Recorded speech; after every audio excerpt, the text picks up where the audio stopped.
asalaamaaleykum mbokku internetu Dakarwa 221 tey ñu ñëwoon fii nii ci hôpital Dantec nga xamante ne c'est l'une des structures hospitalières yi nga xamante ne fas yéene nañ dalal ñi nga xamante ne ñoom ñooy les malades du Covid 19.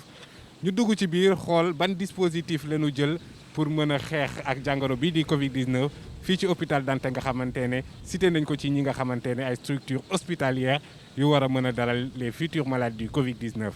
ñu dem ci biir xool. Nous sommes absolument prêts. Nous avons actuellement 30 lits donc, que vous pouvez visiter par la suite, donc, qui sont équipés pour prendre en charge les patients. Donc, et ces 30 lits sont extensibles à 40 lits. Okay?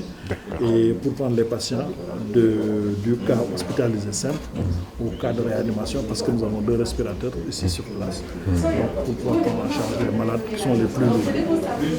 Okay? Merci. Si vous voulez un peu les... Tout à fait.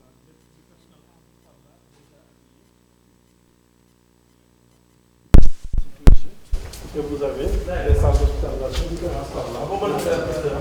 Ici, vous avez les cabines. Ici, vous avez les cabines. Ah oui, vous avez le lit, donc les commodités. Donc, la télé, c'est des cabines assez spacieuses, donc qui permettent de prendre en charge certains patients en première catégorie. Okay? J'ai vu que vous avez pensé à mettre de la télé. Oui, absolument. Voilà, donc, c'est vraiment tout est OK. Et par là,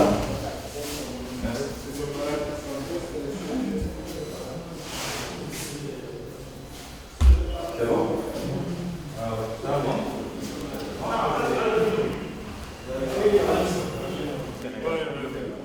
Ça, on a eu à faire d'autres sites, mais...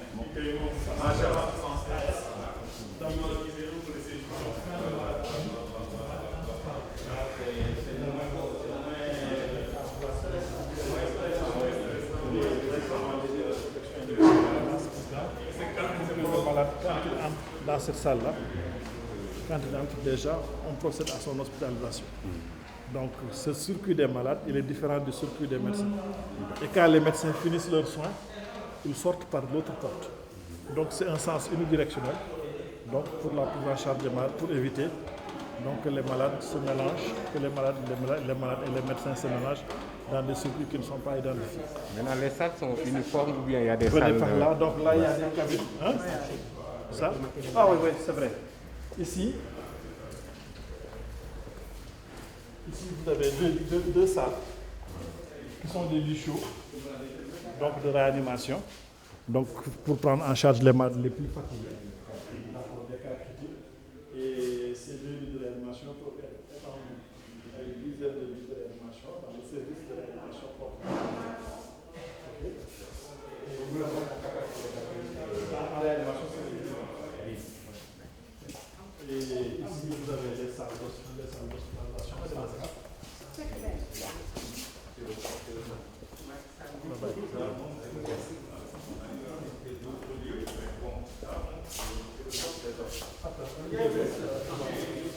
C'est l'accueil. J'ai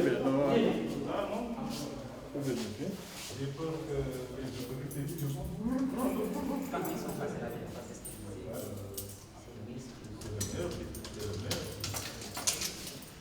voilà, et ici, donc les malades qui sont guéris vont sortir par là. Okay, les malades guéris sortent par là. Et vous avez une hospitalisation standard.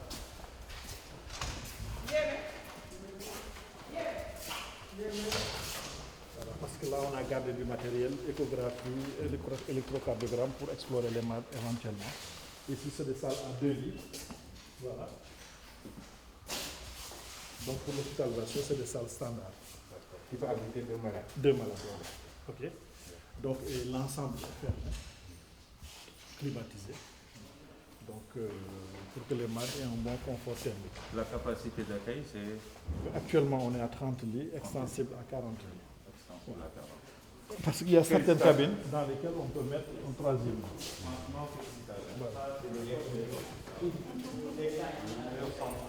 Voilà, et puis bon, c'est Covid, mais aussi c'est des malades de médecine.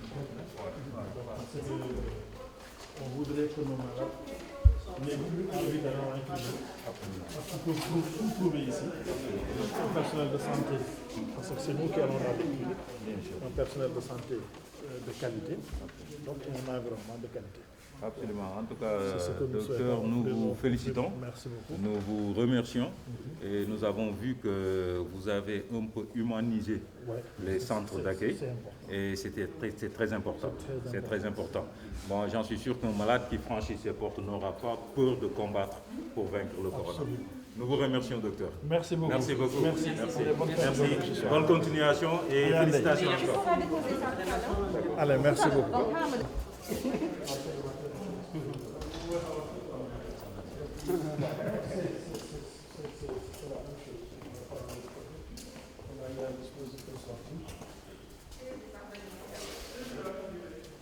Donc le personnel, c'est des amis. C'est la sortie. Avec tout le matériel de l'infection. Voilà. Avec une tenue des médecins pour... On se déshabille ici. À choisir, on se déshabille ici. Et après, on sort.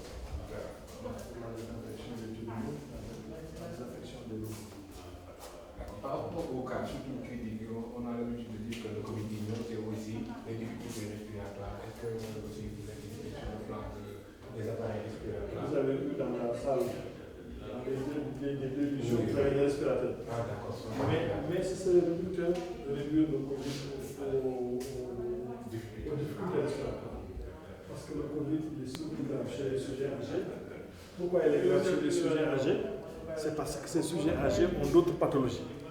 Elles sont diabétiques, elles ont des maladies pulmonaires chroniques, elles sont hypertendues, elles ont de l'insuffisance cardiaque, elles ont de l'insuffisance hépatique, elles ont beaucoup de médicaments. En fait, c'est l'association de tous ces facteurs qui rend la maladie plus grave, ce qu'on appelle les comorbidités. Donc, et ici, en médecine interne, c'est notre spécialité. Donc, vraiment, on est appelé à gérer les comorbidités, ce qu'on fait tous les jours.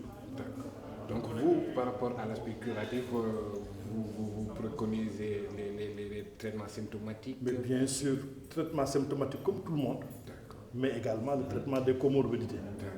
Ok? Parce que quelqu'un qui a le Covid et une insuffisance cardiaque, vous ne pouvez pas avoir pour objectif de traiter uniquement le Covid en laissant son insuffisance cardiaque évoluer. Quelqu'un qui a le Covid et le diabète, vous ne pouvez pas traiter le Covid seulement et laisser le diabète évoluer. Donc il faut traiter les deux en même temps.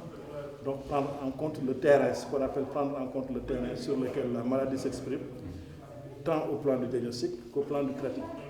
Donc à ce rythme-là, c'est comme ça qu'on prendra en charge de façon optimale les malades. Ok? Un mot?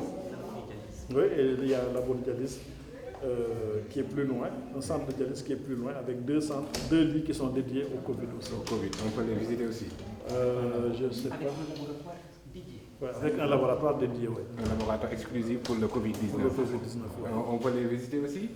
On y va d'abord au centre de dialyse. Vous pouvez y aller. Ok. Merci, professeur. Voilà, je vous en prie. Merci, comment? Abdoulaye Pouy, chef du service de médecine interne. Merci beaucoup.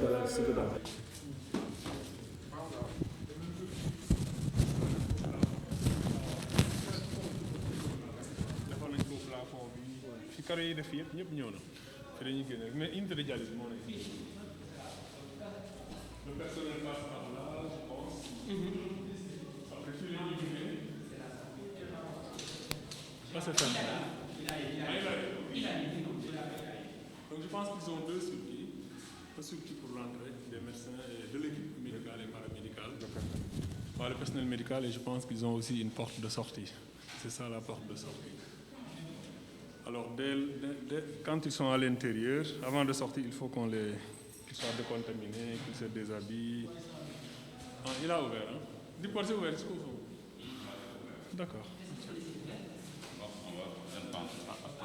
Oui, il faut le faire ici. Si, ça c'est l'entrée. Voilà, c'est ouvert.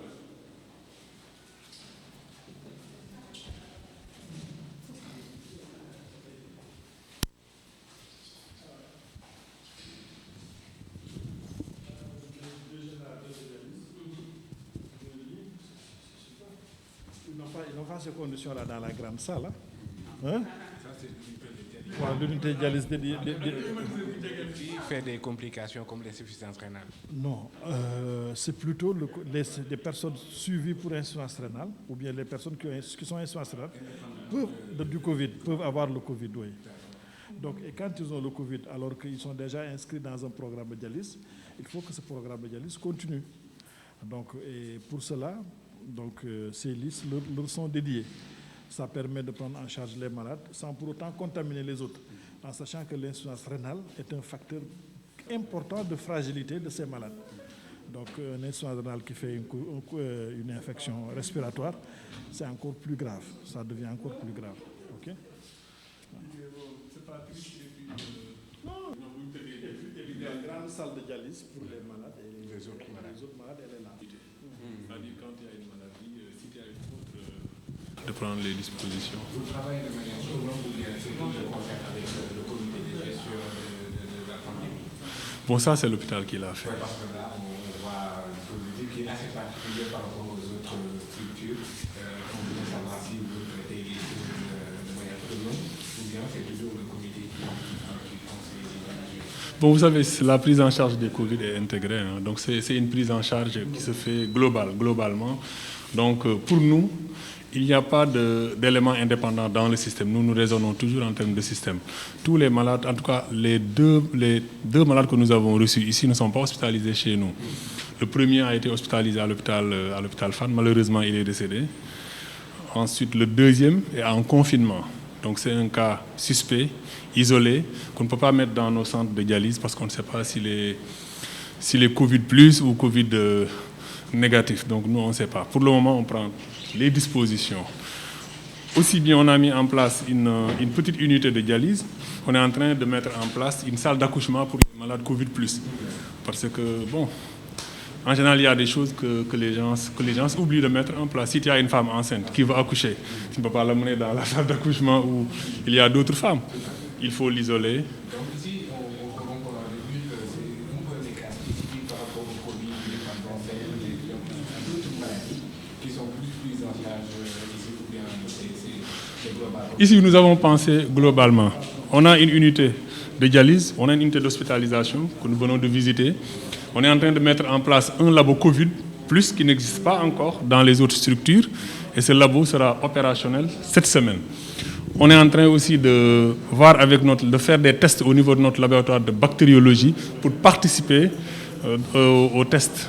Donc nous avons fait 2 tests, on a fait 2 tests le week-end et ces tests sont concluants. Alors on est en train de préparer le rapport technique que nous allons envoyer au ministre pour que le Dantec soit éligible pour la prise en charge des tests, au même titre que Pasteur. Voilà. Nous, on est prêts depuis très longtemps. Hein. Nous, dès le début, on était prêts. Dès le début, on était prêts. Dès qu'on nous a été sélectionnés pour assurer la prise en charge des cas graves, on était prêts. Voilà. Voilà. En tout cas, à chaque fois, vous nous dites non, nous, on est fin prêts. Les médecins sont là, ils sont très engagés. Et donc, le personnel paramédical est très engagé. Ici, tout le monde est engagé parce qu'on ne sait pas qui sera le prochain.